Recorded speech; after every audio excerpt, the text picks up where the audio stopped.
Bé, si us sembla, començarem. Els nens del Ramon, quan vinguin, soparan, si volen, i si no, s'esperaran a més tard. Bé, abans de llegir el que portava escrit, dir-vos que, hòstia, quin goig que fa això, I a mi m'ha tocat la tasca més agraïda, que és anar-lo a buscar i portar-lo i arribar aquí i trobar-m'ho tot fet. Trobar-m'ho tot fet vol dir que abans d'això hi ha hagut un grapat de gent que ja des d'ahir al matí va començar a treballar perquè això estigués com està avui. La setmana passada encarregant el menjar, calculant, patint, farem 4, farem 100, farem 150, què farem, no farem i deixarem de fer. Per tant, en primer lloc, el meu agraïment a tots els companys de l'Assemblea que d'una manera sorda i constant fa 5-6 anys que treballem. Tots, perquè si no treballem tots això no funciona. I ara arribem a una meta, que és votar diumenge, perquè votarem, això tingueu-lo absolutament clar que votarem. I ja veurem a partir d'aquí què passa.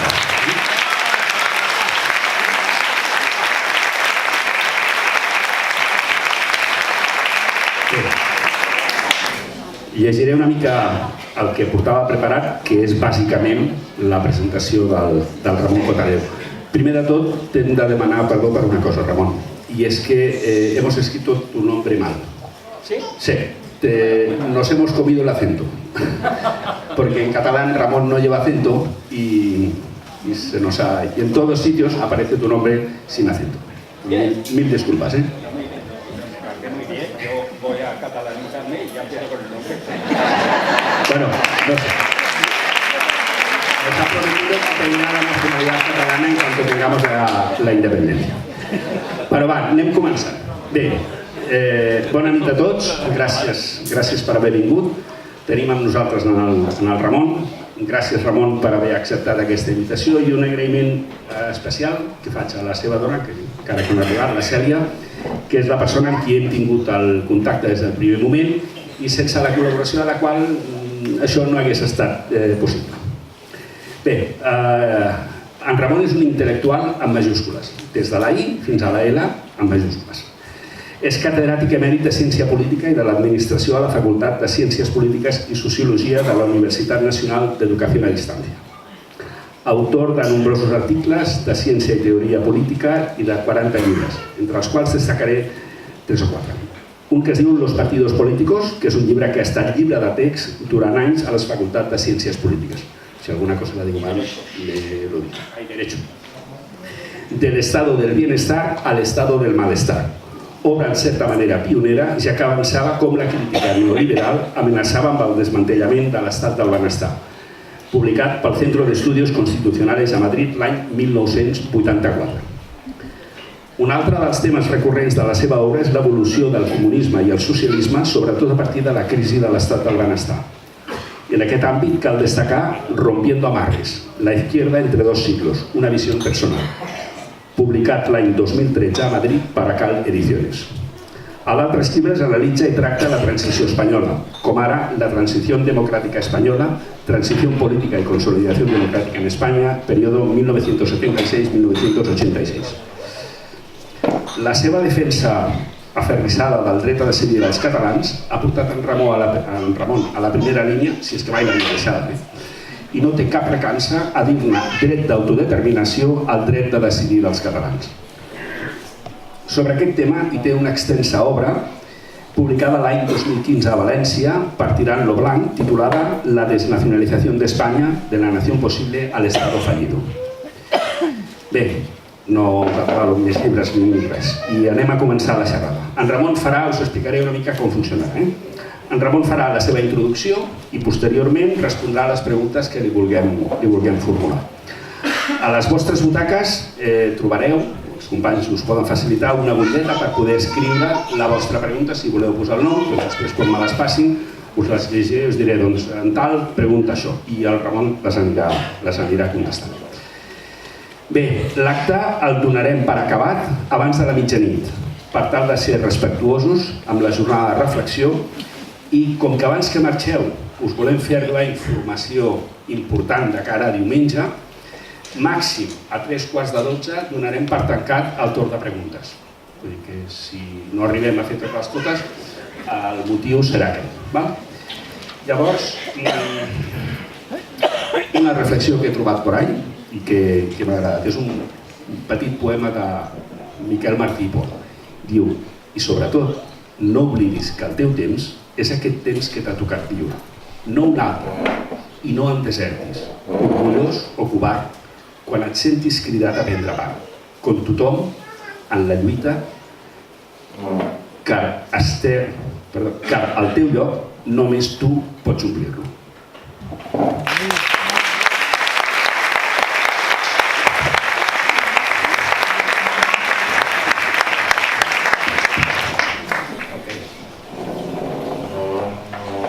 Moltes gràcies. Bona nit a tothom. Muchas gracias a la ANC por la invitación a hablar esta noche aquí. Muchas gracias a ustedes por su presencia. Si no me equivoco, y puede que me equivoque porque no sé dónde he puesto el prospecto, me habéis asignado un tema de algo así como las estrategias del Estado. La visión privilegiada del conflicto catalán de alguien desde Madrid.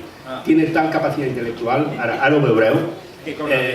Sí, jo em treia avui, aquesta és la tercera vegada que l'escoltaré, no ha repetit una sola cosa, no porta ni un sol paper, i és una màquina, ara ho veureu. Li acabo de dir de què ha de xerrar, i l'haurem de fer callar. Muchas gracias. De nuevo, mis gracias a Manel, porque a la presentación ha añadido además estas elogiosas cuanto inmerecidas palabras. Bueno, pues muy bien, pues la privilegiada visión. Lo que sucede es que ese planteamiento me atrevería a cuestionarlo, porque si la visión es privilegiada por venir de allí hay poca visión. De forma que, si el privilegio reside en que, como dice el Martín Fierro del poema del Cuco, que pone los huevos en un sitio y da los gritos en otro, pues esto es lo mismo. Si la privilegiada visión consiste en que vive uno allí, pero se pasa uno la vida aquí, entonces sí, claro. Entonces sí, efectivamente es privilegiada porque los de allí no saben lo que pasa allí. Los de aquí sí saben lo que pasa allí porque tienen medios de comunicación bastante razonables. La prensa, las radios, las televisiones catalanas son incomparablemente mejores que las españolas. Incluso la prensa, digamos, menos afín al movimiento independentista, incluso la prensa más unionista, los dos periódicos impresos que tienen ustedes aquí, el periódico dirigido por Enrique Hernández y La Vanguardia. ¿Quién dirige ahora de Mario Escarol? Mario Escarol, sí, lo conozco yo, Mario, desde hace 30 años, 30 y tantos años. ¿Quién nos iba a decir a Marius y a mí que aquel luchador por las libertades democráticas acabaría dirigiendo el periódico del Grupo Godó? Cosas que pasan en la vida. Como quien iba a decir a Gregorio Morán que llegaría un director de La Vanguardia que lo pondría de patas en la calle, a pesar de 30 años de sabatinas intempestivas, cargando contra el derecho de autodeterminación de los catalanes. ¿Quién se lo decía? Igual que Enrique Hernández, a quien conozco desde hace otros tantos años. ¿Quién me iba a decir, o quién me iba a decir a mí,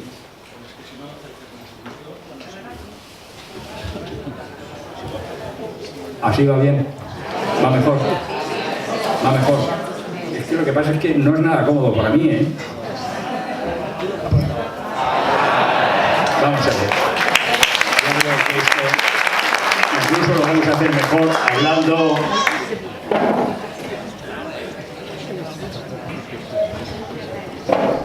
Como hacían.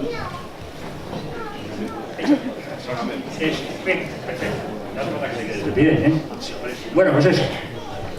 Pues, ¿qué le va a decir a Enrique Hernández, de hace 30 y tantos años, cuando era jefe de opinión del periódico, que ahí se empiezan más carreras, ¿verdad? ¿Qué me iba a decir a mí? Que el Enrique Hernández, que un día me llamó por teléfono y me dijo, ¿tú te escribirías una columna por semana para el periódico y tal? Sí, hombre, sí, claro. Encantado. Era una columna breve. Yo escribía mi columna porque al año 90 y algo, una cosa así. Escribía mi columna porque el periódico era un periódico liberal, democrático, abierto, tolerante. Y hasta cierto punto autonomista, con algún ribete de simpatía hacia el independentismo. Y un día se me ocurrió escribir una columna sobre el pacto de Lizarra. La mandé sobre las 2 de la tarde y a las 7 estaba despedido. Bien, cosas que pasan, ¿verdad? Así que ahora cuando se encuentra uno, Enrique Hernández, falsificando los papeles de la CIA, pues dice, no, hombre, mira tú, con cada cual es a su destino, ¿no? Claro, evidentemente, ni si me lo creo, pero siéntate, Manel, ¿no? Si no me lo tengo que sentar yo. Y yo es que ya estoy harto de estar sentado, me disculparán ustedes, pero es que llevo toda la tarde sentado. Y la verdad, pues, con el hormiguillo que tengo, esperando que llegue el domingo, no me puedo estar sentado. Les admiro a ustedes que están ahí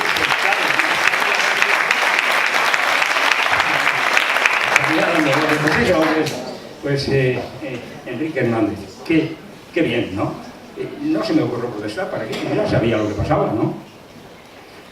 Pacto de Lizarra, quienes tengan la edad suficiente se acordarán de lo que eso significaba, y claro, lo sorprendente es que sin explicación ninguna, patada en el trasero y a la calle. Me acordaba de que, claro, el periódico, como buen periódico, hacía constar en la mancheta que el periódico no se identifica necesariamente con las opiniones vertidas por los columnistas. Pues claro, eso está muy bien. Debían haber añadido otra que dijera, pero los columnistas sí tienen que identificarse con las opiniones políticas del periódico, porque si no se van a la calle, como este programa. Claro, y así que muy bien, pues aquí estamos, Enrique Hernández supongo que sigue despidiendo a la gente, y yo pues sigo hablando en nombre de los despedidos. Y así seguimos. Yo no sé si él está tan contento de lo que pasó entonces y de lo que pasa ahora como yo, de lo que pasó entonces y de lo que pasa ahora. ¿Verdad? Es como ese paisano que tenéis, José Borrell, que dice que el referéndum es un golpe de Estado. Toma ya, un golpe de Estado. Y claro, entonces dices, bueno, caramba, este señor llama golpe de Estado a lo que yo llamo revolución. Pero eso le pasa mucho a asuntos humanos. Unos consideran que la tauromaquia es un arte y otros consideran que es un crimen. Bueno, es la libertad, ¿verdad? O sea, tanto derecho tiene él a considerar que esto es un golpe de Estado como yo a considerar que es una revolución. ¿Estamos en condiciones de igualdad? Pues no. No. No. ¿Por qué? ¿Porque somos desiguales, Borrell y yo? No. ¿Porque tenemos uno más derecho que otro a exponer sus opiniones? No. ¿Por qué? No estamos en condiciones de igualdad. Porque lo que hay detrás de llamar a esto un golpe de Estado es muy distinto de lo que hay llamándolo revolución. Porque la causa que se defiende cuando se dice que esto es un golpe de Estado es una causa muy distinta a la que se defiende cuando se dice que esto es una revolución. No son iguales. Ni lo es, ni es inocente lo que se dice. Esas son unas cuantas salvedades respecto a la presentación y las observaciones de Manel. Entonces, visión privilegiada, me decía Manel, visión privilegiada. No es visión privilegiada. Si me dicen ustedes, confesar, claro que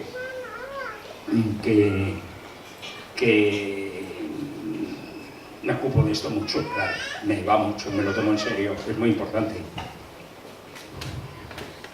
Creo que además es una obligación de las gentes que se arrogan competencia para hablar a los demás, los intelectuales, ya saben, los curas, todos los que le hablan a los demás y les dicen lo que piensan con el ánimo secreto de que hagan lo que ellos quieren, aunque todo el mundo dice que no, que todo el mundo trata de influir, ¿no? Y claro, pues como tal, pues me tomo mi oficio en serio. Y ¿cómo no me voy a tomar mi oficio en serio? Si además me encuentro, hombre, bienvenida a mi familia, estupendo.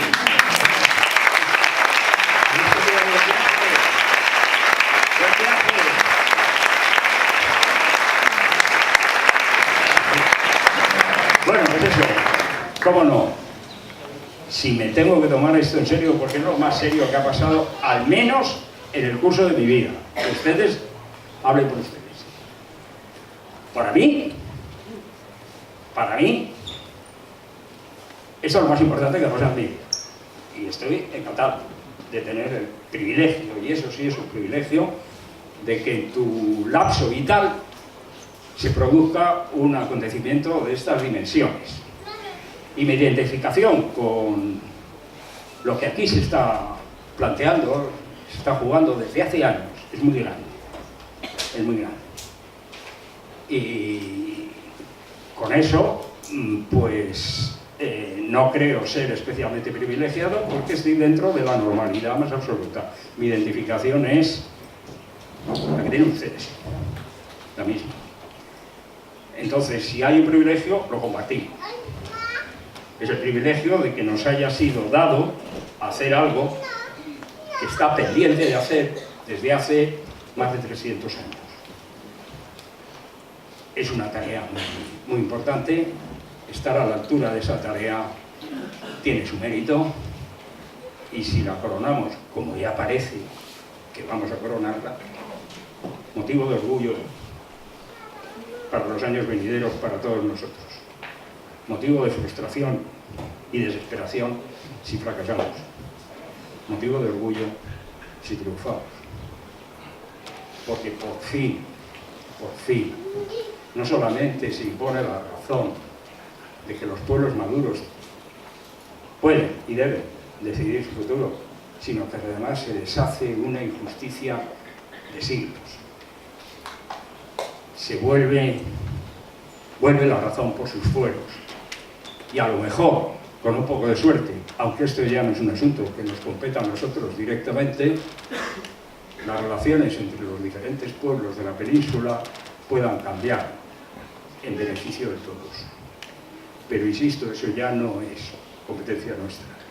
Competencia nuestra es que a partir del 2 de octubre hay una tarea por delante de construir un Estado nuevo, con planteamientos nuevos, un Estado republicano, un Estado opuesto por ciudadanos dignos y libres.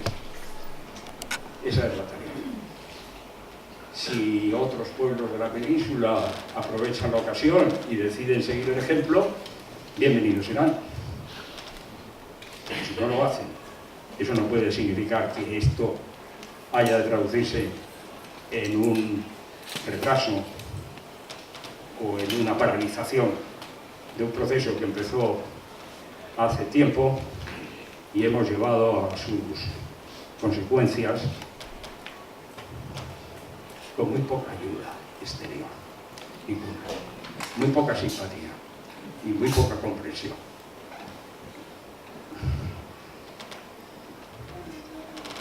Algo de lo que hay que estar orgulloso, porque de lo único de que hay que estar orgulloso, porque eso que dice la gente de yo estoy orgulloso de ser norteamericano, pues yo estoy imbécil.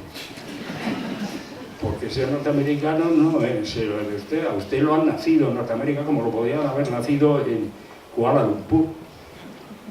El nacimiento no es un asunto de mi mérito. Yo estaré orgulloso de lo que yo haya hecho, pero de lo que me han hecho, eso es imposible. Sin embargo, de esto sí, porque aquí no nos han nacido. Esto lo hemos hecho nosotros. Y yo les llevo una ventaja, no crean, y además no crean que me la callo. Por eso es decir, cáele simpático, no lo recuerdes, ¿cómo que no? Ahora mismo. Ustedes son catalanes porque han nacido aquí. Yo soy catalán porque lo he elegido libremente.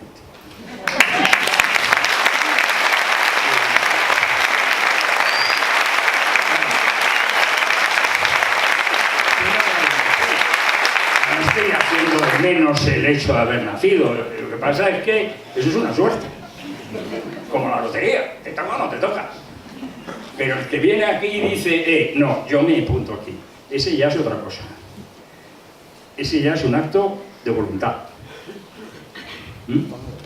Y como acto de voluntad, les puedo decir, como además a título de experiencia personal, creo que va a ser la única vez que habla así de cosas tan personales, como acto de voluntad, les puedo decir que produce tanta satisfacción que lo que pase al otro lado en la relación con mi modesta persona me es indiferente. Me es indiferente. Me he ganado un país, me he ganado un pueblo.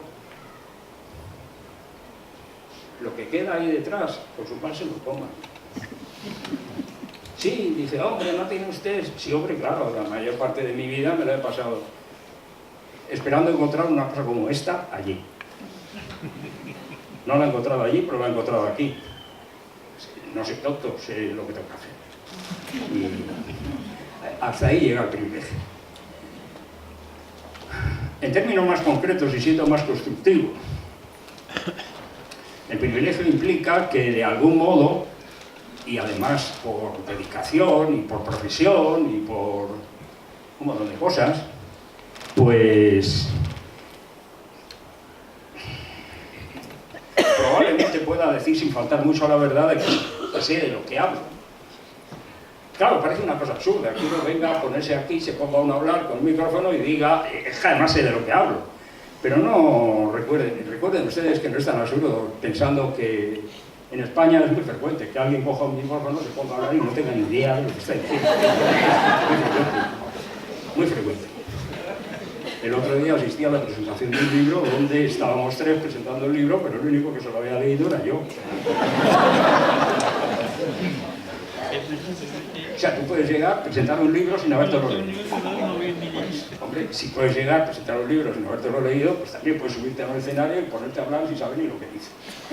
Claro, o sea, que realmente hay que considerar que efectivamente decir algo tan evidente como, oiga, voy a decirme una cosa, voy a aprovecharme, voy a abusar de su tiempo, voy a utilizarlo, voy a pedirles a ustedes su atención porque sé de lo que hablo. Caramba. Estaría bueno que dijera, voy a pedirle su atención porque no tengo ni idea de lo que voy a decir. Fíjate. O sea, que sé de lo que hablo. Y de lo que hablo es de lo siguiente. Queda un día para este hecho histórico. Queda un día. En ese día puede pasar cualquier cosa. Porque esa es la condición humana. La condición humana es que puede pasar cualquier cosa en cualquier momento. Sí. Hombre, una es más probable que otra, pero seguro no hay nada, cierto no hay nada. Es como cuando dicen, la gente dice, a tal cosa le espera un incierto futuro. Pues anda, que hablar con futuro cierto. A todos nos espera un incierto futuro dentro de 10 segundos. Pues claro. Y aquí pues pasa lo mismo, ¿no? Pasa lo mismo. Entonces, este día que queda puede pasar cualquier cosa. Algunas son más probables que otras, insisto. Y vamos a llegar al 1 de octubre, que es lo único que importa, a cumplir con nuestro deseo, con nuestra obligación, con nuestro derecho, con nuestro deber, y a votar en un referéndum que nos hemos ganado a pulso sin que nadie, insisto, a ustedes, haya hecho nada a favor nuestro, sino que lo hemos trabajado nosotros. Nadie más, ni dentro de la península ni fuera de ella. Hay que decirles a los extranjeros, a los europeos en general, que no pierdan de vista lo que pasa aquí, porque ahí tenemos una buena garantía. Pero no hasta el extremo de hacerles creer que lo que aquí pase depende de ellos. No, lo que aquí pase depende de nosotros. Y que justamente podamos llegar aquí a decir lo que pase, y lo que pase este día, y lo que pase el domingo, sigue dependiendo de nosotros, quiere decir que hemos ganado ya. Ya. Salga lo que salga el domingo, que además ya sabemos lo que va a salir. Pero aunque dijeras que puede salir otra cosa, habríamos ganado. Porque este referéndum del domingo no se iba a celebrar. ¿Quién? A ver, que abandonen esa locura, esas algarabías, esos locos. Ese referéndum no se va a celebrar. Yo estoy aquí para que se respete la ley, la del embudo, claro, pero la ley. Ese referéndum no se va a celebrar. Y media hora después decía el fiscal general Maza: el que vote estará cometiendo un delito. Pero no dice que no se va a celebrar. No dice su jefe que no se va a celebrar. Entonces no habrá gente cometiendo delito. Pero yo creo que el jefe ya no lo escucha ni él mismo. Porque hoy el otro, el Guindo, del que se caen todos los ministros uno detrás de otro, el Guindo ya ha dicho que los que voten el 1 de octubre que se atengan a las consecuencias. Pero no quedábamos en que no se iba a celebrar, pues no tendrá consecuencias. Si no se va a celebrar, no tendrá consecuencias.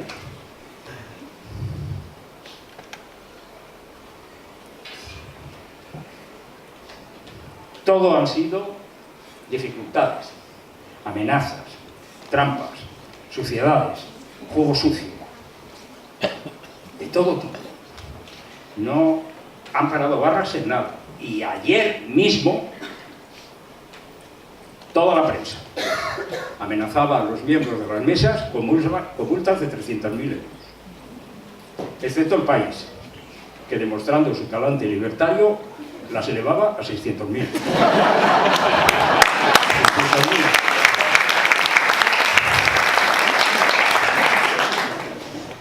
Todos los miembros de las mesas pagando 600.000 euros.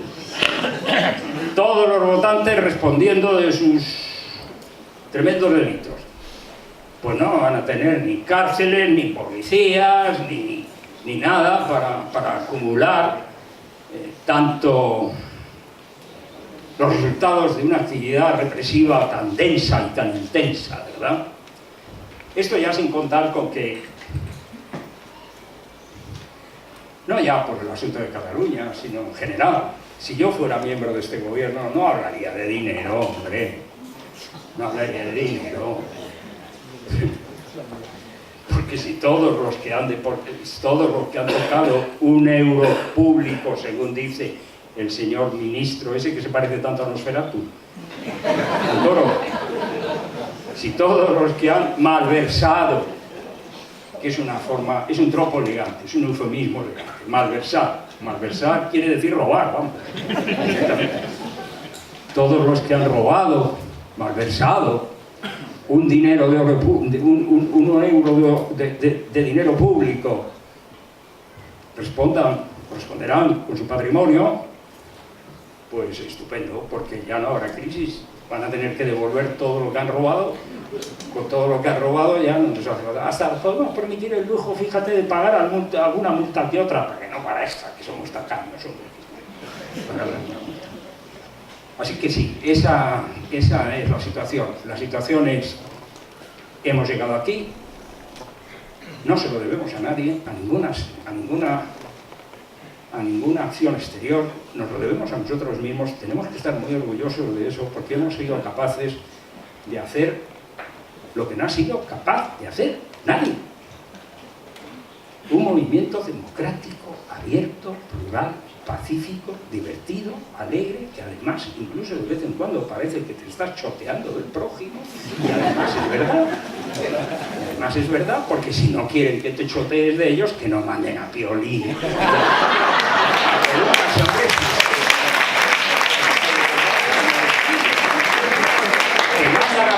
Te mandan al Matalucas y luego dicen que no te rías. O lo que es lo mismo, en lugar de Piolín, el Pato Lucas, el presidente del gobierno hablando bien, así que igual. Que no te rías, que no te vas a reír con un tío que dice que al presidente Madero, no sé, el presidente Madero, y por si no se os dejado, lo dice 2 veces, Madero. ¿En qué estaría pensando? Pues en los maderos. Capacidad.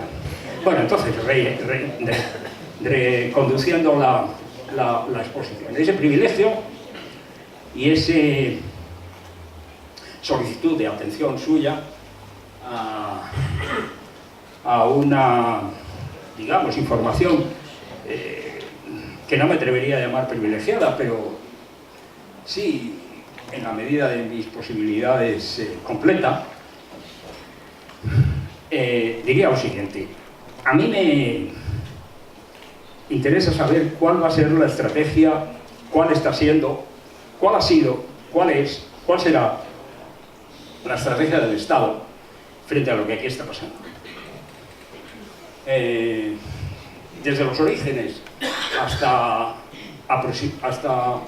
más o menos enero o febrero del año 2016, cuando el gobierno de la Generalitat anunció una hoja de ruta de 18 meses, desde los orígenes hasta ahí es una vieja historia que todos conocemos, alimentada de una confrontación provocada directamente por el partido de la derecha, que es el partido de los franquistas, que utilizó todos los prejuicios y la animadversión muy extendida en España en contra de Cataluña para satisfacer sus ambiciones personales de poder. No les importó romper lo que decían que era España, porque eso lo decían ellos. Yo no. Yo siempre sostuve que mientras España eso lo sostenía desde antes, por eso, atendiendo al derecho de autodeterminación de los pueblos, porque yo eso me lo creo. Y siempre sostuve que mientras España no preguntara a todas sus naciones componentes qué era lo que querían hacer, yo no podía estar de acuerdo con esa idea de España. Porque siendo español no puedo admitir que mi nación obligue a otra nación a ser parte de ella en contra de su voluntad. Eso no es una nación, eso es una cárcel de pueblos. Y yo no quiero ser carcelero. Por lo tanto, esa era mi... Pero su idea de España sí era esa. Todos los pueblos aquí unidos en santo amor y compañía, y hay que ver los catalanes qué simpáticos son, que hacen cosas, decía el genio. Bueno, pues no le importó cargarse eso, que era un conjunto de mentiras, recoger firmas en contra del estatuto, que no eran firmas en contra del estatuto, porque tú le pides a la gente en Tierra de Campos, o en la Almunia de Doña Bodina, o en Peñaranda de Bracamonte, que firme contra un estatuto y te dice contra un estaqué, pero si tú le dices contra los catalanes, firma todos. Con lo cual, claro, efectivamente, o sea, eso empezó con una operación de contradecir la idea falsa y mentirosa que habían construido de España para satisfacer su ambición personal de llegar al gobierno. Utilizaron el estatuto y la petición de firmas para derribar el gobierno de Rodríguez Zapatero. Yo no dudo de que el gobierno de Rodríguez Zapatero fuera perfectamente derribable, claro que sí, todos los gobiernos democráticos lo son, ¿verdad? No estamos en democracia para eso. Si ganan las elecciones los otros, son un atajo de granujas a los que hay que echar para ponernos nosotros, que es lo que la democracia es legítima, está bien, pero para eso no vale todo. Para eso no vale todo. Para eso no vale la calumnia, no vale el infundio, no vale cometer delitos, no vale atizar prejuicios, enfrentar a las comunidades unas con otras, atizar odios. No, no vale. Porque luego pasa lo que pasa. Y lo que pasa es que, pues que le pareció poco, y fue y recurrió el estatuto. Quiero decir, lo que había quedado del estatuto, porque era un pingajo. El estatuto que salió del Parlamento no es el que salió del Congreso. El estatuto que salió del Parlamento fue cepillado en el Congreso, disminuido,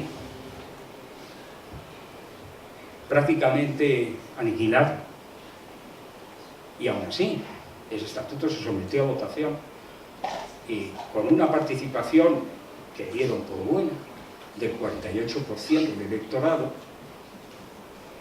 que si era entonces buena también puede ser ahora. Ahora va a ser muy superior, pero si fuera el 48% también Madrid, con una participación del 48%, pues tuvo una aprobación del 70%. Y ese estatuto es recurrido por el mismo individuo que pide las firmas contra el proyecto, recurrido ante el Tribunal Constitucional. Tribunal Constitucional sobre el que no hace falta demorarse mucho, ¿verdad? Porque ¿qué tiene de tribunal ese órgano político compuesto por partidarios del gobierno y del partido de la oposición, por militantes, presidido por un militante del partido del gobierno, el señor Pérez de los Cobos, de la gloriosa familia de los Pérez de los Cobos, cuyo padre fue militante de Fuerza Nueva y cuyo hermano han elegido para dirigir los Mossos de Escuadra, un hombre que fue acusado de torturas en el País Vasco. Si es que, claro, dice, bueno, pero es que esto es inenarrable. ¿Cómo puedes decir, no, es que nosotros hemos recurrido el estatuto ante el Tribunal Constitucional? El Tribunal Constitucional no es un tribunal, es un órgano de su servicio. Y por tanto eso no tiene ningún valor. Y fueron rodando las cosas. Ese hombre que consiguió el poder por estas técnicas, siguió convencido de que lo estaba haciendo muy bien. Así que, como estaba convencido de que lo estaba haciendo muy bien, nombró ministro de Educación a un individuo que nada más coger el cargo se le ocurrió decir esa cosa tan brillante de que había que españolizar a los niños catalanes. Vale, eso es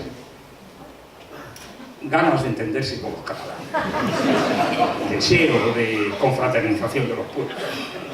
Porque, claro, yo tengo muchas veces que insistir, porque la expresión es mucho más estúpida de lo que parece. Ya parece estúpida, ¿verdad? Aparte de agresiva. Pero es que es mucho más estúpida. Piensen ustedes que está dicha por un individuo que cree que los catalanes son españoles. Y entonces, ¿qué me está usted diciendo? ¿Que quiere usted españolizar a los españoles? Porque si los catalanes son españoles, ¿qué quiere decir españolizar a los niños españoles? Pues lo único que quiere decir es que usted habla con la misma lógica que Alfred Jarry en Uburrey, es decir, con la lógica de la patafísica. A usted le da igual lo que diga. Y esa situación ha llevado aquí, a las puertas de la hoja de ruta. Segundo momento, la hoja de ruta. Repasen la hemeroteca, repasen los medios. 18 meses, dicen que en 18 meses va a hacer el referéndum, ja. Ya verás cómo no. Esto se pegan entre ellos, hombre. Antes de llegar a los 18 meses se pegan entre ellos. Oye, no estás tan seguro, que, oye, están muy decididos. Están muy decididos. Y bueno, vale, que no. esto se pega. Que no, parece que no se pega. Bueno, pues les hago pegarse. Y nada, pues se coge a un esbirro que anda por aquí y se le encarga guerra sucia. Guerra sucia. Con los fondos públicos. Con los fondos de todos los contribuyentes se pagan confidentes, provocadores, se miente, se compran informes falsos, se acusa al pobre Trías de cosas que no tienen nada que ver con la realidad, se consigue uno o varios aliados sin querer, ¿verdad? Porque hay gente que se benefició de esa campaña sucia contra Trías, no quiero decir nombres, pero están en mente de todos. Y se crea una situación ficticia, imaginaria, una situación de excepción, y sobre todo se rompe la unidad del movimiento independentista, que es de lo que se trata, de romperla. Y a punto estuvo de romperse un par de veces, recuérdenlo, qué angustia, ¿verdad? Intransigencia de uno, intransigencia del otro, pero al final se mantuvo. Y la hoja de ruta no solamente era un proyecto hecho por un gobierno que tenía mayoría parlamentaria y por lo tanto tenía perfecta legitimidad para hacerlo, que además estaba apoyado por las instituciones sociales y además estaba apoyado por la voluntad de la mayoría del electorado. Y digo bien, la mayoría del electorado. Porque cuando dicen, bueno, es que esto estoy hablando del 48%, pero luego está el otro 52%, no. Estamos hablando del 48% y ahora los demás desagréguelos también. No me los junte. No me junte usted a los comuns con los del Partido Popular, porque eso es una unión contra natura. No los mezcle con Ciudadanos y sobre todo no los mezcle con el 20 y tantos al 30% de abstención estructural que hay en todas las elecciones. No se apropie usted, que es lo que están intentando hacer ahora. ¿Han visto ustedes campaña por el no? ¿Han visto ustedes campaña por no votar? Pero no han visto campaña por el no. No hay campaña del no. No hay propaganda del no. Hay propaganda del sí y propaganda de no votes, que esto de votar es una vergüenza y un atraso y antidemocrático y en fin. Claro, y eso es... Propaganda del no la hacemos nosotros mismos. ¿Cómo? Ah, puedes votar sí, sí. Y puedes votar no. Claro. Sí, bien visto. Bien visto, sí, es verdad. Y además yo he visto fotos muy bonitas. He visto fotos de chicas por la calle con la cuatribarrada y la bicolor, gentes que van a votar que sí, gentes que van a votar que no, porque de lo que se trata es de votar o no votar, y no de que si se vota una cosa, se vota la otra. Por cierto, ciertamente, muy bien. Agradezco la precisión, que es muy enriquecedora. Y no solamente eso, o sea, un propósito de mantener una acción con un objetivo, no solamente eso, es algo más. Es decirle al gobierno del Estado, y tiene usted 18 meses para hacer una propuesta alternativa. Y han tenido 18 meses. Y los han gastado ¿en qué? En pegarse. Que si el asiento, que si hago nuevas elecciones, que si ahora le gano yo a este se lo juego, no sé. Política de regate corto. Y han pasado los 18 meses en que el bloque independentista ha mantenido la iniciativa política, que es básico en todo debate político, es el que tiene la iniciativa, pues tiene las de ganar. Ha mantenido la iniciativa política a lo largo de todo este tiempo, mientras que desde el Estado, entendiendo por Estado tanto el gobierno como la oposición, no ha llegado materialmente nada. Y nada es, como saben ustedes mejor que yo, nada. Ni una propuesta. Nada. Y los admiro a ustedes, son ustedes verdaderos santos Hobbes de la paciencia, porque a mí me pasa eso y acorto los 18 meses a 6. Claro, pero bueno, ¿qué es esto? Claro, hemos aprovechado los 18 meses para prepararlo todo, de forma que ahora, cuando llegamos al tercer momento, se encuentran con que aquí está todo previsto y allí no tiene nada previsto. Nada. Y entonces llegamos a la tercera etapa. Estrategias de la nada. Vamos a ir por la eliminación. ¿Qué es lo que han empleado hasta ahora? Desde siempre. ¿Qué es lo que han empleado? Primero el ejército. El ejército está fuera de consideración. No va a entrar. No va a entrar no porque no quiera, sino porque no puede. No puede mandar el ejército a cada día. Primero, el ejército está dentro de la estructura de mando único de la OTAN y por lo tanto no puede moverse sin permiso del mando de la OTAN. Es decir, que entrar en la OTAN no fue solamente que les pusieran una corbata a los militares, sino que además les enseñaron que los ejércitos están sometidos a la primacía del poder civil y que los ejércitos no tienen otra cosa que hacer que defender lo que el poder civil decida. Y si el poder civil decide que aquí hay una independencia y que el Estado tiene que aceptar la independencia de Cataluña tarde o temprano, el ejército no tiene nada que decir. Claro, ustedes como yo tenemos nuestras experiencias, hemos vivido la historia y sabemos dónde estamos.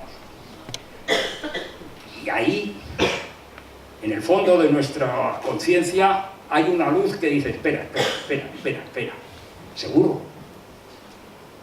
Sí, claro, seguro. ¿Que los militares no van a intervenir? No pueden. ¿Seguro? ¿Quién es el capitán militar de los... ¿Quién es el capitán general de los ejércitos? El rey. ¿Y qué ha dicho el rey? Todavía nada. Así que esa es la única sombra que yo les dejo. Es un Borbón. Y le puede dar una venate. De hecho, los Borbones son especialistas en perder la corona por avenates. Fernando VII, digamos que un avenate circunstancial. Isabel II, digamos que un avenate sexual.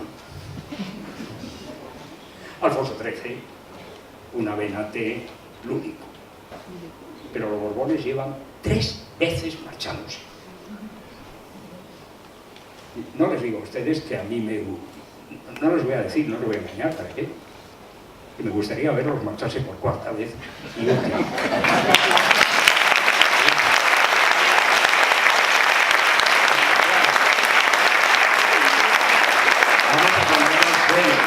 vamos a ponernos serios. Este país, que de momento y hasta el día 2 de octubre sigue siendo España, una grande y libre, este país ha cometido muchos errores, muchos. Sus clases dirigentes, incluso sus clases medias y hasta las clases trabajadoras han cometido muchos errores. En Barcelona, precisamente, mayo del 37 fue un terrible error. Un terrible error. Ha cometido muchos errores. Muchos son, o somos, también ustedes, responsables de la desgracia de este Estado, ¿no? Que ni es nación ni es un Estado. De forma que eso muchas veces me dicen, oye, los españoles la nacionalidad, los españoles no tienen nacionalidad, hombre, tienen estatalidad. Y luego dentro de la estatalidad hay naciones. Lo que pasa es que hay una nación, la castellana, que está obstinada en no dejar que las demás existan. Y claro, no hay más remedio que marcharse, porque es que no te dejan vivir. Pues eso, pasa. Hemos cometido muchos errores. Pero es que los Borbones son especialistas. Los Borbones son especialistas. ¿Cuándo ha hecho algo bien un Borbón? Ya no digo de los Austrias, porque tampoco es cuestión de ponerse aquí estupendos en plan de historia, en el paso de la historia. Los Borbones. ¿Cuándo ha hecho un Borbón algo bien por su país? Dígamelo, porque no lo sé. El único Borbón que suelen los historiadores así, que al pobres tienen que ganarse la vida, de alguna manera, oye, tienes que decir algo bueno de algún Borbón. Carlos III. Ya está, ya lo tengo. Carlos III, un rey ilustrado, cultísimo, cultísimo.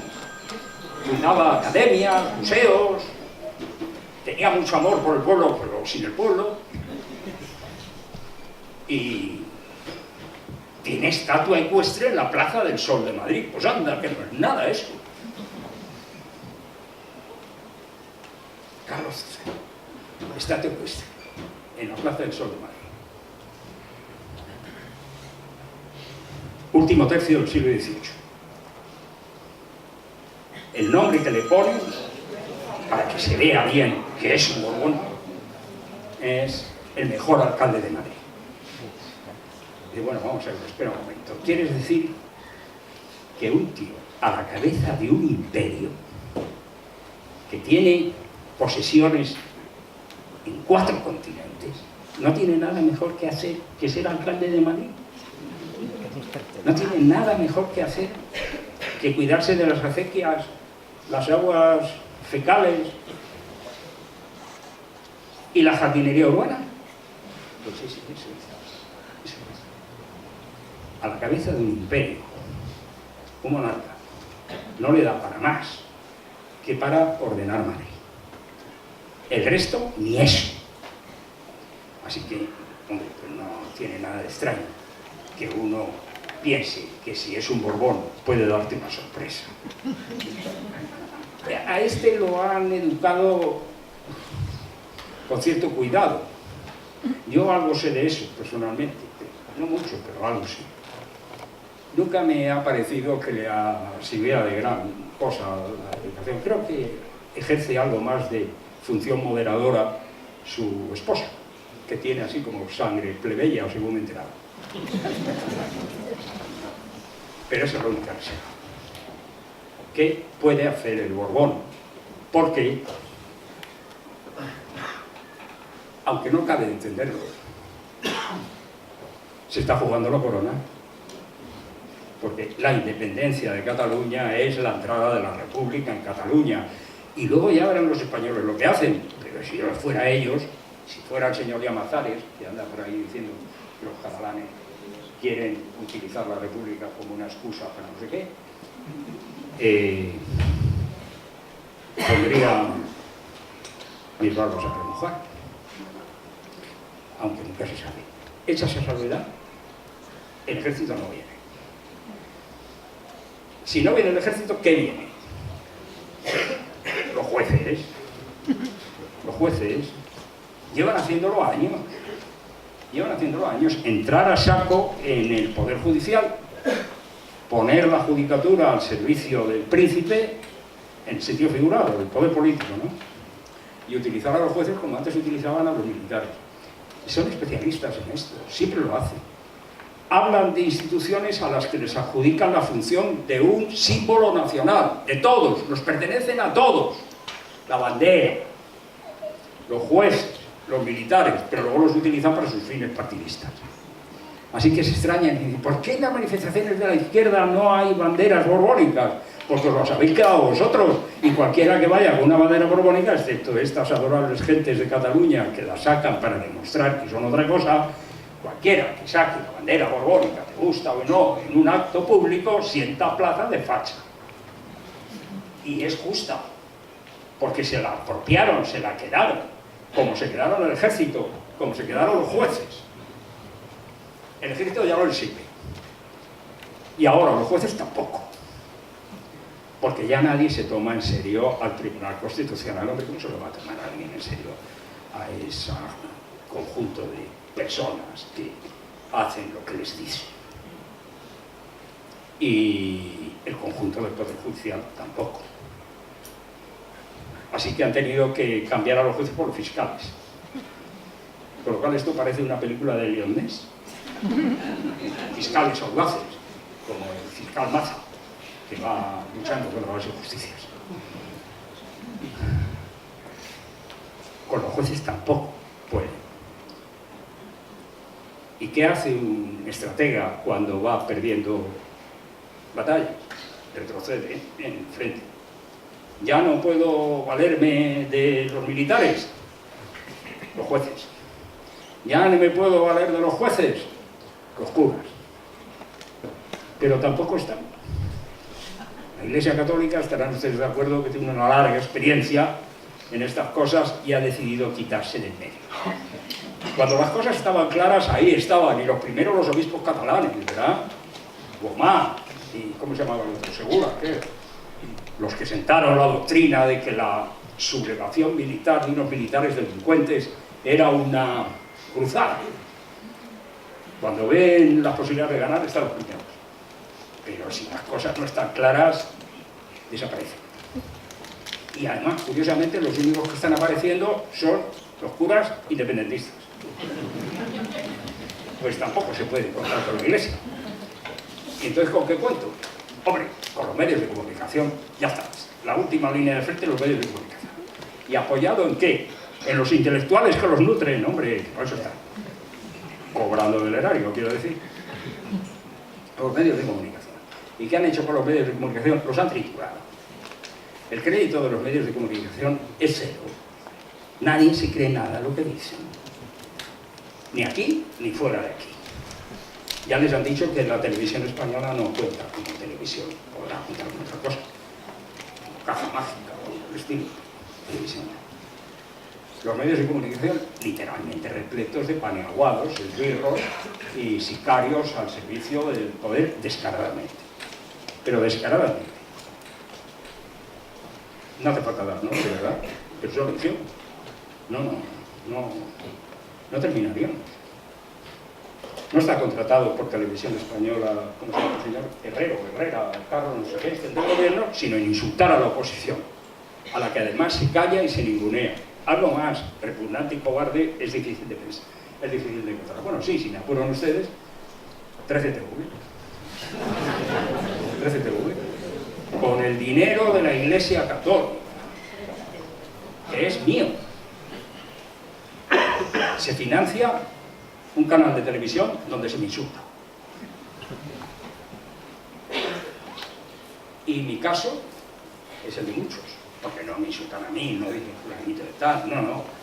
Insultan todo aquello en lo que yo creo tan dignamente como ellos en otras cosas. Pero yo estoy obligado a pagar eso. Y claro, eso es muy duro, tan duro que algunos obispos siempre tienen que ser los obispos catalanes. Algunos obispos catalanes han escrito una carta a la conferencia episcopal diciendo que, por favor, que eso de 13TV, que ya no tiene por dónde cogerlo. Han tardado unos 20 años en darse cuenta. Pero nunca es tarde si la dicha es buena. O alguien les habrá dicho, oye tíos, como no pongáis límite a esto de 13TV, al final os va a volar a vosotros el capello cardenalicio, porque esto sí que no aguante. Y efectivamente, y son ellos los que han dicho que el señor Maruenda a la calle. Y el señor Indra a la calle. Por cierto, se han pillado un rebote que no veo. Menuda injusticia que se hace. Mira que poner a Maruenda a la calle. Con lo que ese hombre sabe de todo. Bueno. Los medios. Tampoco sirven. No sirven de nada. Todo el mundo sabe que mienten. Que se inventan las cosas. Que están además al servicio del poder. Que están financiados directamente por los dineros públicos, sacados del erario público, malversados y robados a los auténticos a los contribuyentes, voy a decir, a los auténticos contribuyentes, a los contribuyentes. Y detrás de los medios, ¿qué hay? Mis colegas, los intelectuales. Durante todos estos años, en que hemos estado poniendo en pie esto, y digo hemos porque yo también. ¿Cuántas veces me han preguntado, oiga, ¿dónde están sus compañeros? Y yo decía, calladitos, calladitos, porque el pesebre es el pesebre. Pero ahora llevan una temporada que ya les han dicho, oye, tenéis que firmar manifiestos de esos del abajo firmante, manifiesta que... Pues ya hay 2 o 3 manifiestos del abajo firmante diciendo que votar es ilegal, criminal y engorda. Porque ya da igual. Un manifiesto de 1000 y pico de intelectuales, entre ellos castellanohablantes y catalanohablantes, diciendo que había que no, sí, que esto de la votación, que no, que votar es antidemocrático, que caer en la trampa de la democracia es lo peor que puede pasar. Intelectuales, artistas, gente que se supone que conoce el pasado del país, ¿no? Y que habrá oído hablar del manifiesto de los persas, ya saben ustedes. Recién llegado Fernando VII, llamado el Deseado, a la península después del llamado cautiverio de Fontainebleau, que no fue tal cautiverio, porque fue un hotel que le puso el emperador a cambio de la corona de España. Ya saben, el tío le entregó la corona y el otro le dio unas habitaciones con derecho a cocina.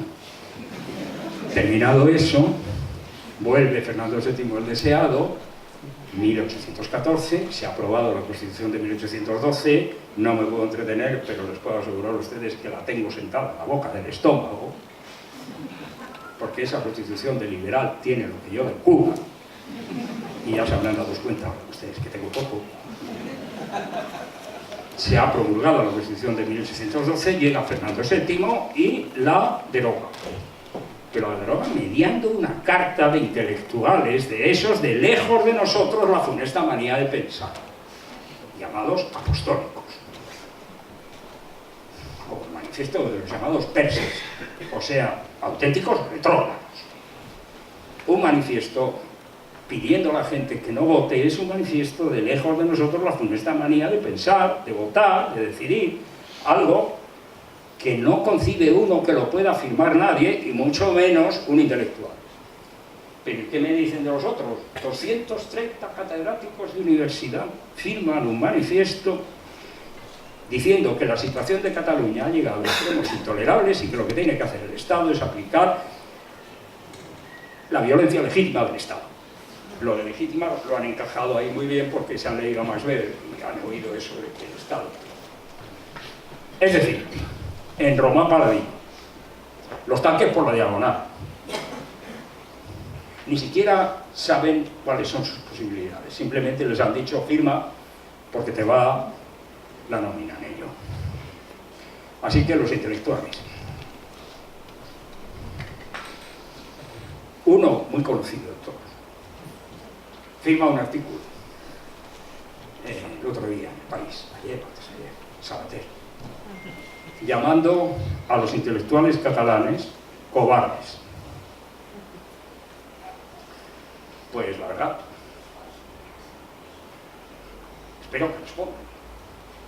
Los intelectuales catalanes unionistas son cobardes, porque estos intelectuales, igual que el poder político, igual que mucha gente, están empeñados en aplicar al caso catalán un modelo vasco, para así tener razón.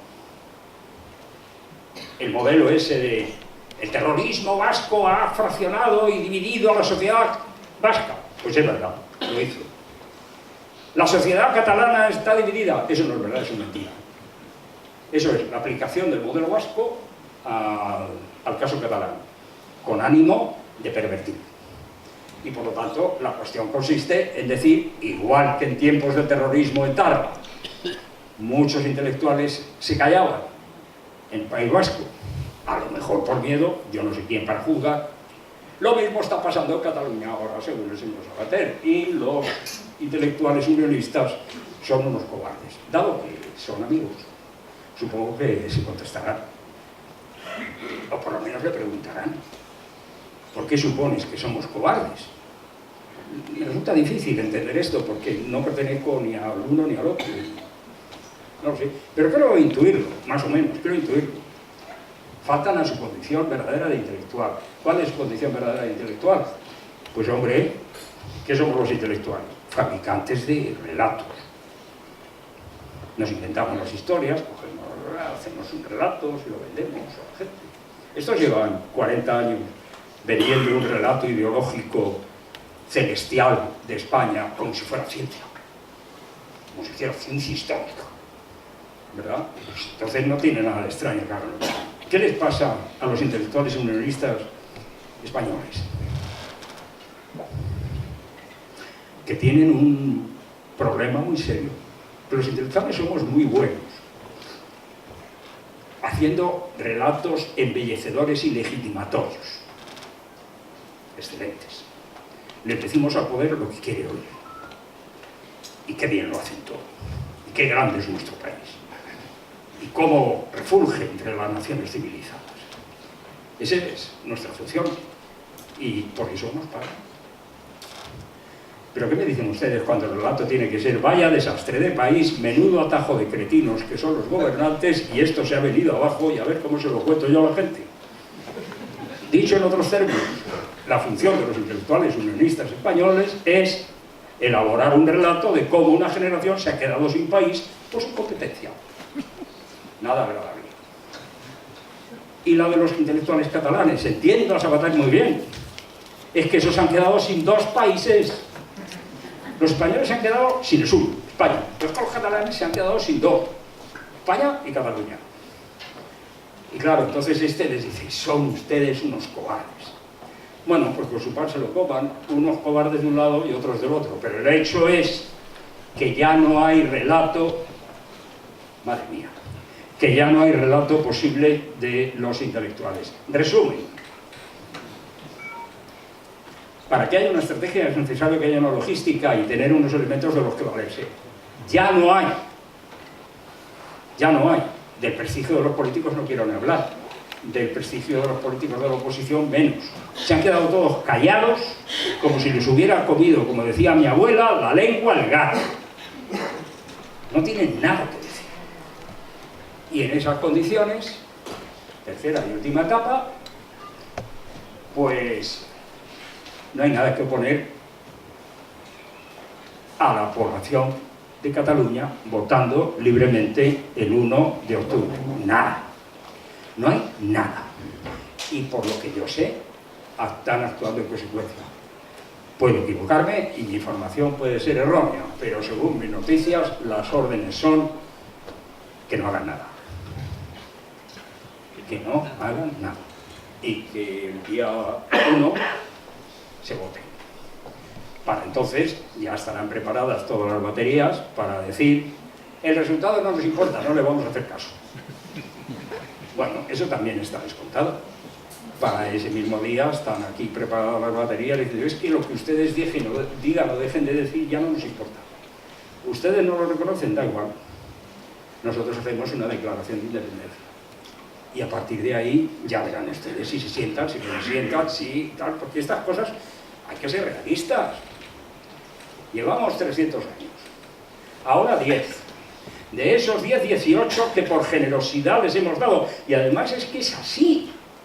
O el otro día no dijo Puigdemont en la entrevista con Évole que seguía abierta la posibilidad de una negociación sobre la fecha, la mayoría y la pregunta. ¿Se lo dijo o no? Se lo dijo, ¿no? Entonces, ¿qué es lo que hay que esperar aquí?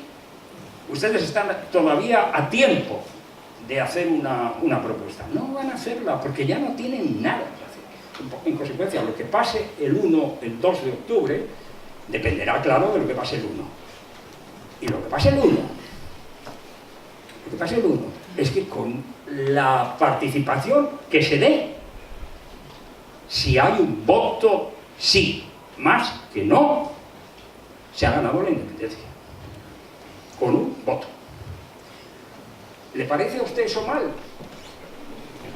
Tuvo 18 meses para negociar otra cosa. Sigue teniendo la posibilidad de negociar otra cosa. Negocie usted con nosotros y diga, no, una participación de menos de tal no es admisible y yo le regatearé. Y no, un voto sí de menos de tal no es admisible y yo le regatearé. Y si no dicen nada. Es como el tío que dice, yo me apropio el sentido de la abstención como un voto no. Pues no puede usted hacer eso porque el abstencionismo no es interpretable. Y la no negociación supone dar por bueno lo que quien tiene autoridad para hacerlo haya previsto.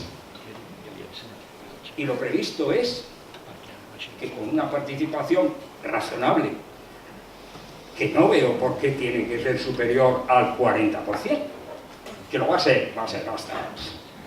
Pero en fin, una participación razonable, un voto sí, más que el no, decide el resultado. Y si a ustedes no les gusta, no a ustedes, ya se entiende, claro está. Haber negociado antes. la culpa es suya. Aquí no hay nadie responsable de entender que el 1 de octubre se produce un desastre y no una victoria. No busquen los responsables en otro sitio que en sus propias casas. Son ustedes los que realmente han hecho posible esto. Les tenemos que estar muy agradecidos. Y esténselo, porque de haber tenido un gobierno de gente más competente, más incompetente sin nombre, más competente, un poco más inteligente, un poco más flexible, esto a lo mejor no había salido. Porque hace 10 años los partidarios de la independencia eran el 20%. Y en plazo de 2 años han pasado a 50%. ¿Y quién ha conseguido esta hazaña? El gobierno. No hay ningún problema. No admitirán jamás ninguna culpa. Todos lo han hecho muy bien. Esto ha sido una conspiración del partido. Pues aprovechemos que la ocasión la pinta calva. El día 1 vamos a votar. Y el día 2 actuamos en consecuencia. Y entonces se abre una época nueva. Esa época nueva se llama República Catalana. Y al que no le guste, que se rasque.